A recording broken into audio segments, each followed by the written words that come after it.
पर डेलिबरेटली उस पर एसिड फेंक के और वो पेज आपको उठाएंगे, वो सड़ा हुआ है, वो ख़त्म हो गया है, जानबूझकर उसको ख़त्म कर दिया गया है। रिकॉर्ड को जानबूझकर डिस्ट्रॉय कर दिया गया है, क्योंकि किसी की ज़मीन किसी के नाम कर दी गई और उसकी कोई छानबीन ना कर पाए, इसलिए उसको ख़त्म कर दिया गया। बारिश का पानी आता है, यहाँ पे आता है बारिश का पानी, तो फिर बारिश के पानी में आप लोग कैसे बैठते हैं? लोग बैठते कैसे? इतनी अनसेफ सी बिल्डिंग है, क्या करें, मैं प्रॉब्लम बैठने पड़ता हमें। तो कभी आप बोलते नहीं हो कि आपको परेशानी है, ऐसा नहीं करना चाहिए, हमारी जान के साथ खतरा है? बोला होगा कि यही हुई है हमारे रिकमेंडेशन। ओके, तो ये किस चीज के डॉक्यूमेंट्स रख रखे हैं आपने? ये फाइलें हैं जो इशू है। ओके, तो इसकी कोई सॉफ्ट कॉपी या कंप्यूटर पे कभी रिकॉर्ड? ये पुराना कार्ड हो गया। अच्छा, 2003 के 2 के बाद है। तो ये किसी काम का नहीं? नहीं, काम का है, इसमें जो वेरिफिकेशन वगैरह आती है यही होती है। ये किसी दिन गया, फिर बिल्डिंग गई, फिर यहाँ तो ये भी होगा ना कि जिस दिन बारिश वगैरह आएंगी, फिर बारिश का पानी आता है, यहाँ पे आता है बारिश का पानी, तो फिर बारिश के पानी में आप लोग कैसे बैठते हैं? जूनियर असिस्टेंट के लिए कोई वॉशरूम नहीं है? नहीं, ऐसे सेपरेट नहीं है, पर यहाँ पे एक वॉशरूम तो है ना, उसी को हम लोग इस्तेमाल करते हैं सभी। पीछे से अंदाजा लगा लीजिए, ये कोई और नहीं बल्कि तहसीलदार का ऑफिस है। और तहसीलदार का ऑफिस कैसे होना चाहिए? जहाँ पर आम जनता आए, अपना काम करवाए, आराम से जाए, चिंता न खाए। पर यहाँ पर देखिए, पटवारी एक साथ नहीं, पटवारी अलग अलग, वो भी सिटी में, गांव में नहीं, जहाँ जहाँ उनका इलाका है वहाँ नहीं, सिटी में नायब तहसीलदार अलग, तहसीलदार अलग, यानी कि अलग अलग जगह पर जाइए, साइन करवाइए, अगर कुछ गड़बड़ हो जाए तो वापस घूमते जाइए। आम जनता के लिए ये परेशानी। पर आप सिर्फ ये समझेंगे कि यही परेशानी है, तो ऐसा नहीं है।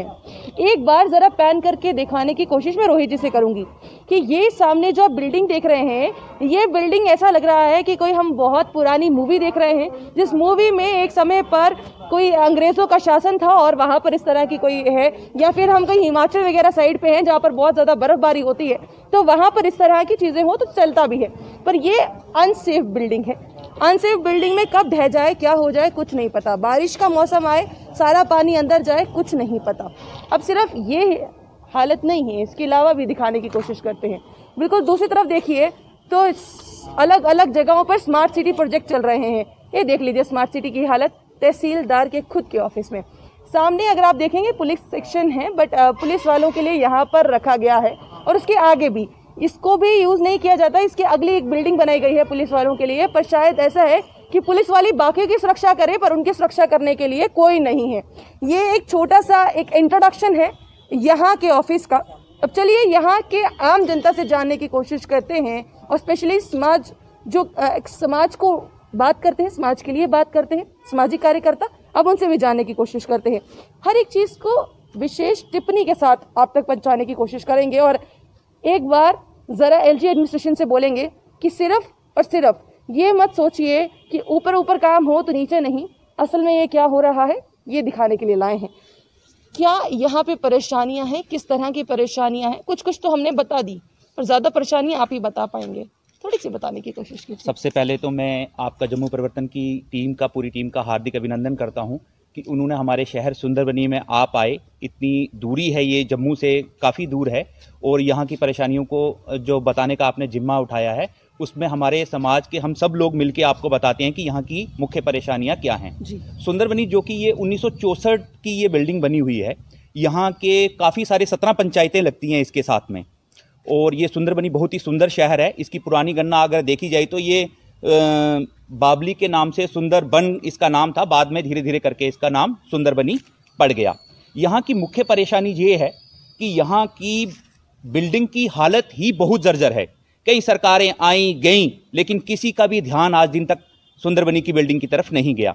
यहाँ के जो पटवारी मुख्यतः बैठते हैं, अलग अलग 17 पंचायतें हैं, उन्होंने अपने अपने किराए पे यहाँ पे ऑफिस ले रखे हैं। कभी तो वो किसी गांव में होते हैं, मतलब जनता को ये बात पता नहीं चलती कि वो ऑफिस में होंगे या किसी गांव में होंगे, क्योंकि एक कार्यालय के अंदर यहाँ पे कोई भी कार्य नहीं होता है। अगर एक साइन यहाँ से कुछ ही दूरी पर, मात्र 2 किलोमीटर की दूरी पर एडीसी ऑफिस है, वहाँ पे अगर हमें साइन करवाने होते हैं कुछ एक कागज़ के, तो सबसे पहले तहसीलदार से मार्क करवाना पड़ता है, और फिर जाके जो है एडीसी से साइन करवाने पड़ते हैं। फिर उसकी यहाँ पे ऐसा जाल बिछा हुआ है, कुछ एक नायब तहसीलदार, एक नायब तहसीलदार है, जो बैरीपत्तन हमारी तहसील है एक और, यहाँ पे कांगड़ी से हमें मार्क करवा के पहले सुंदरबनी आना है, फिर सुंदरबनी से एडीसी ऑफिस जाना है, फिर वहां से पटवारी से नकलें लेने कांगड़ी जाना है, क्योंकि उनका कोई स्थायी जगह नहीं है। तो मैं सरकार से और एलजी प्रशासन से ये गुजारिश करूंगा कि सबसे पहले तो इस टूटी हुई जर्जर इमारत की हालत को ठीक किया जाए, और ये सारे ऑफिस, इतनी बड़ी जगह है यहाँ पे, वो एक ही जगह पे हों। मेरी यही गुजारिश है एक समाज सेवक होने के नाते एलजी प्रशासन से और आपके माध्यम से। बहुत बहुत शुक्रिया। आगे आपसे बातचीत करने की कोशिश करते हैं।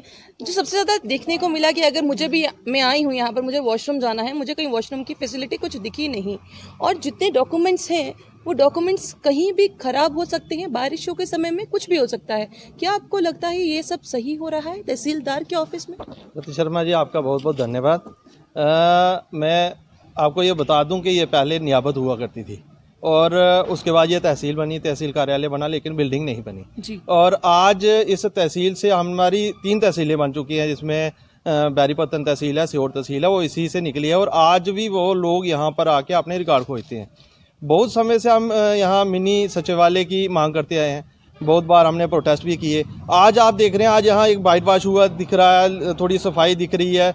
कुछ समय पहले जब बहुत ज़्यादा शोर शराबा हुआ तो कुछ रिपेयरिंग यहाँ पे की गई। अगर आप 2 वर्ष पहले यहाँ आई होती तो आप सोचते कि यहाँ भैंसें बांधते हैं या तहसीलदार साहब बैठते हैं, इतनी बुरी हालत थी।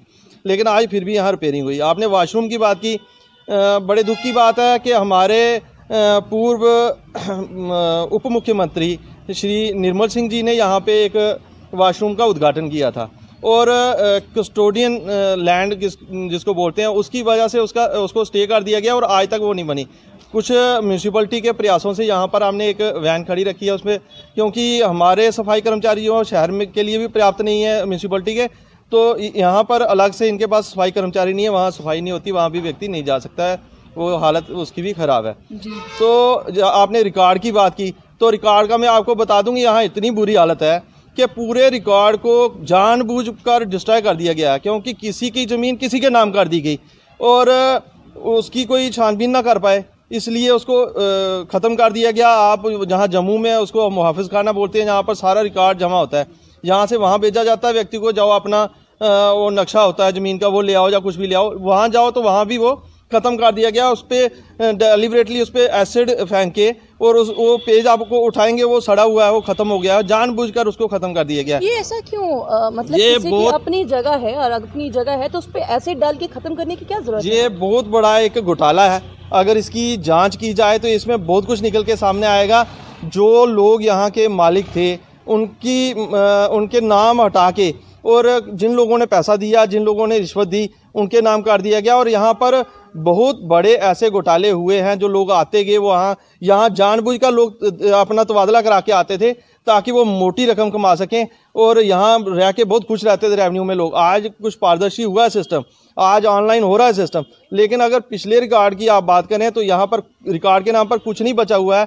ज़मीनें किसके नाम थी पहले, आज किसके नाम है, ये अगर देखा जाए तो बहुत बड़ा ये घोटाला जो सामने आएगा। जिस तरह से आपने कहा कि एसिड वगैरह डाला जाता है या ख़त्म कर दिया जा रहा है, उसके वजह से कितने लोग परेशानी झेल रहे हैं?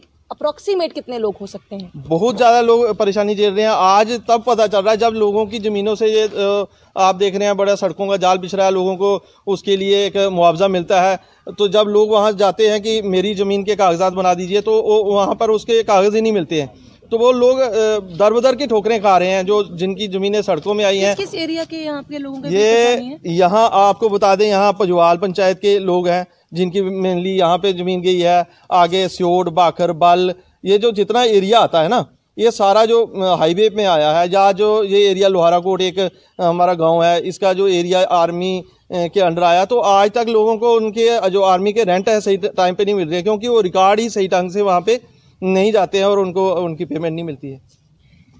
यहाँ पे कुछ अजीब भी है, ये लग ही नहीं रहा कि तहसीलदार, इन्होंने कहीं ना कहीं बिल्कुल सही कहा कि ऐसा लग रहा है कि यहाँ पर मवेशी खाना अगर इसको कहा जाए तो गलत नहीं होगा। यहाँ पर आम जनता को किस चीज़ की ज़रूरत होती है? सबसे पहली बात, सड़क हो, बिजली हो, पानी हो, इस तरह की चीज़ें, पर मेन चीज़ होती है वॉशरूम की। और इस समय हर एक जो इस समय की सरकार की अगर मैं बात करूं तो सबसे ज़्यादा फोकस ही शौचालय पर हो रहा है, पर यहाँ पर असल में शौचालय ही नहीं।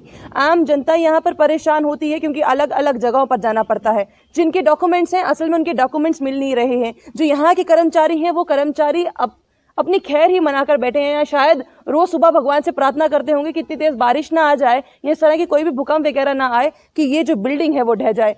बात करें अगर तहसीलदार साहब की, तो बिल्कुल सामने उनका ऑफिस है तो वो सुरक्षित।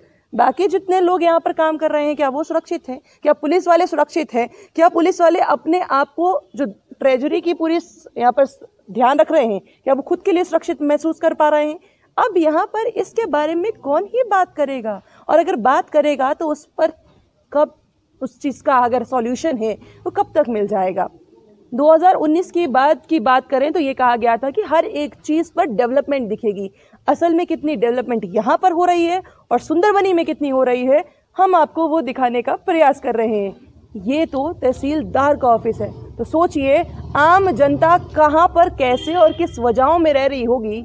सिर्फ एक छोटी सी एग्जाम्पल ही अपने दिमाग में बिठा लीजिए, क्लियर हो जाएगा। आपको क्या लगता है कमेंट बॉक्स में कमेंट करना ना भूलिएगा। बने रहिए जम्मू परिवर्तन के साथ। मुझे और रोहित जी को दीजिए इजाजत। नमस्कार।